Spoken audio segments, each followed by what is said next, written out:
Hey everybody, welcome to Drive Thru Review 185. Today we're going to talk about Tenka. This is a card game from Victory Point Games.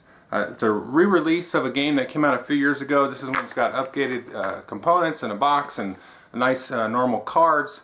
The box says it plays 3 to 4 players, about 45 minutes. I think the time's probably really accurate on that. You can actually play this with more than 4. It's a sort of a variant, even up to 6 players. It says with, if you were to buy 2 of these games.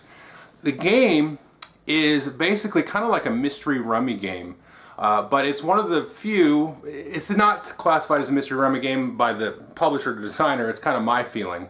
But most mystery rummy games that I've played, and I've only played a couple, seem to really only work best with 2. And the nice thing about this one is it works really well with 3 and 4. I'd say probably best with 4. I haven't played it with more than 4. Basically, you can be drawing cards, kind of building sets on like a little player board. If you're familiar with Glory to Rome, everybody's got a board and you'll be laying cards down on different sides of the board. And a lot of them are going to add to your card draw power, and there's a lot of special cards with different special abilities. But you can also attack other players. So each person, it's kind of like the downfall of feudal Japan, and you're trying to sort of make a name for yourself and take over the country, so to speak. But with some of the attacks and stuff, you can actually help out another player. So if I attack Billy over here, then Frank over here can say, okay, I'm going to help you out, or help Billy out if he wants during a battle. So let's take a look at how it works, and then I'll come back and tell you what I think. So as I said, each player is going to get a player board. And if you look closely at the player board, you can see there's sort of a left side, a right side, a bottom side, and then a top side, and they're sort of color coded. So on the top is red, and this is where you're going to put your samurai, your knights, and these are going to be helpful for attacking other players. On the left side, you've got your priests. Those are green cards. These are going to allow you to draw extra cards at the start of your turn. Then on the right side, we've got sort of a bluish color. These are where your lords are going to go, and these possibly are going to give you extra actions on your turn. And then the bottom is yellow here, and this is where you're going to place provinces. Now, the goal of the game is to either collect a certain number of provinces and then win the game, or to collect regalia cards. There's 3 of those in the deck, and if somebody collects all 3 of those, then they're immediately going to be the winner. At the start of the game, every player is going to be dealt 8 cards, and then they're going to choose 3 simultaneously, and then reveal them, and then set them out on the board. Now, there's another kind of card in the game, and those are special purple cards. So in each game, you're going to take from the stack of purple cards, and then you're going to take out a certain number based on the number of players, shuffle those into the main deck.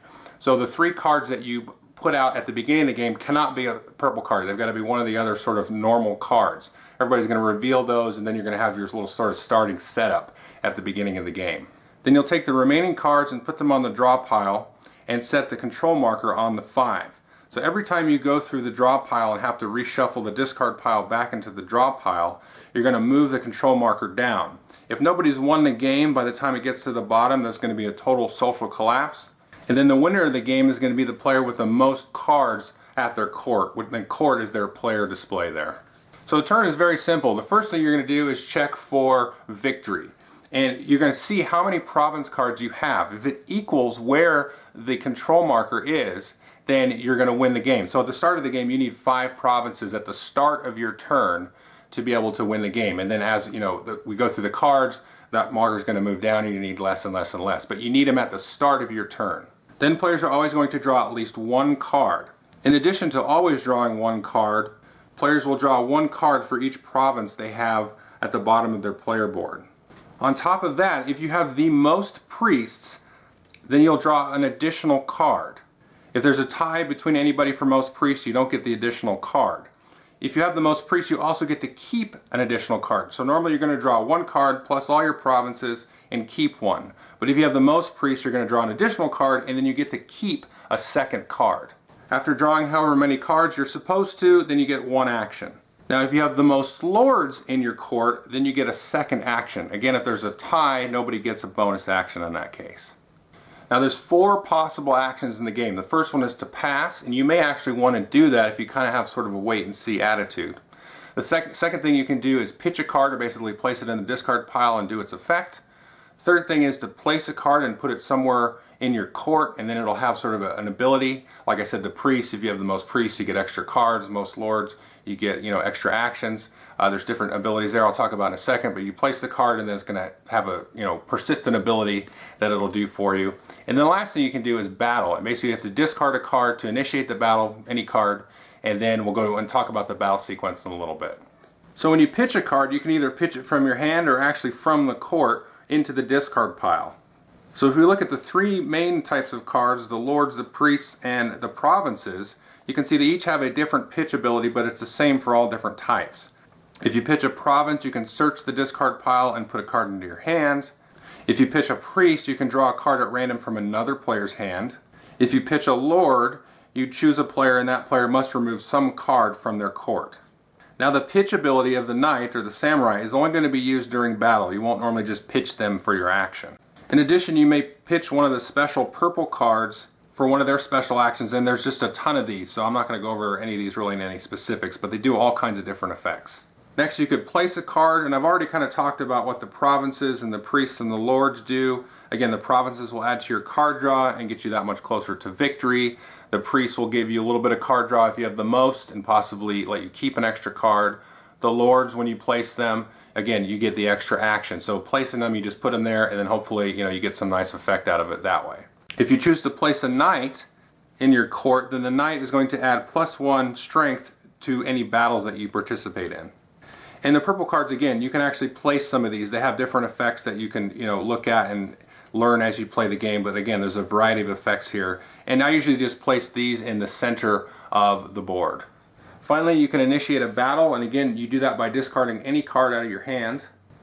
And then you're going to name a defender. Now what you're going to do is you're going to look at each knight that's in front of each player. So each of the knights are going to add +1 to your attack power. And then you're going to do what's called a call to arms. So basically, if I'm attacking Billy, I've got 3 knights in front of me, he's got 2 knights in front of him, it's 3-2. Right now I'm winning by 1. I can make a call out to the other players, and then each player, starting with me, if I'm the attacker, can pitch a knight for +2 attack power. So if I had 3 and I pitched one from my hand, you can't pitch it from your court in this case for a battle, then I'd have 3 + 2, so it would be 5-2. Then the other players could help me or they could help Billy if they wanted to. And everybody can pitch, you know, 1 knight from their hand to help out whoever they want, and then the defender can also pitch after everybody else has pitched. He can see if it's worth it. And then after you add up the attack power total, then you're going to compare. If there's a tie, then nothing happens. It was a wasted attack.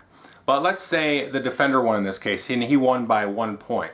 Well, then I would have to discard 1 card. So you're going to compare the difference in attack power, and then the loser has to discard that many cards.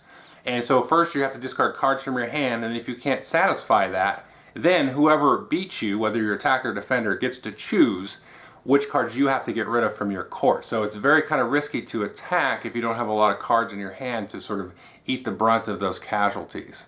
Now, if you're the attacker and you win, then you get some spoils out of it. If you defend and win, then you maybe cause some casualties and then that's it. So if I attack you and win, then I can take spoils. So I can take either the cards that you discarded as part of your casualties, I can take a regalia card, and again, those are the cards with the masks on them. And then on top of those spoils, then I can take 1 province from you and move it into my province court. So that's pretty much the game. You're going to draw a card, put some cards down, maybe pitch them for actions, fight some battles, try to get help, try to get people to help you and not the other guy. And then once you go through the draw pile once, everybody then goes into what's sort of like called a chaos mode. Everybody has to choose 1 card from their court and get rid of it. And then after that, you're going to move that marker down 1 spot and then keep playing.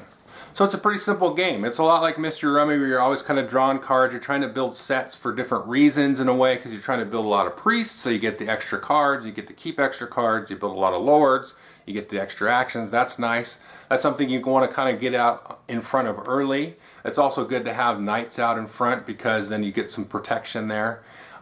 You usually don't want to get a whole lot of provinces out. You don't want to get enough out that you are a threat, because then you're going to get attacked. So I've seen people put out like a lot of provinces just to, you know, oh, I'm almost at 5. Well, you're just going to get attacked. But it's also nice to have them out because you get the extra card draw. You know, and then there's the different special cards. Some will act as, you know, 2 lords. If you put them down, they, you know, they count as 2. And there's just a ton of different special abilities. So it's a neat little game. It plays very quickly. It's very light. you know, there's some table talk about like, you know, we need to attack Billy now because he's getting closer, but, you know, I don't want to commit my knights to help you because I need them to defend me because I'm going to be really close on the next turn because I've got 2 actions and things like that.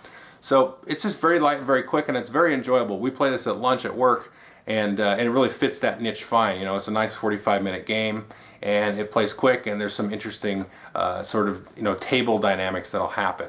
The one thing that is interesting is as that, you know, the social marker drops down the control marker, then you don't need as many provinces to win. And then kind of by that time we've gone through the deck and the regalia cards are maybe being held, so somebody may try to get a bunch out at once. But the other thing is that when the province marker goes down, then everybody's got to delete a card basically out of their court. And if you're set up in a way that you usually don't want to delete a card, you're like, well, if I delete the Lord, then, you know, I'm giving Billy the extra action, or maybe I'm losing the extra action. But if I delete the priest, then I'm not able to go and fish for, you know, a nice special card or anything with the extra card draw. You really don't want to delete a province because then you're, you know, that much further away from victory. You don't want to delete a knight because then you're that much more unprotected. So I like that moment of the game where everybody has to kind of choose and figure out what they want to give up. As the game ends, it gets closer to ending, it gets easier to win, but it's also, you know, hampering you in a way. So it's definitely an interesting game, very light, very good, you know, kind of a lunchtime filler kind of thing. You know, we've been playing it at work, and anyway, it's Tenka. Thanks.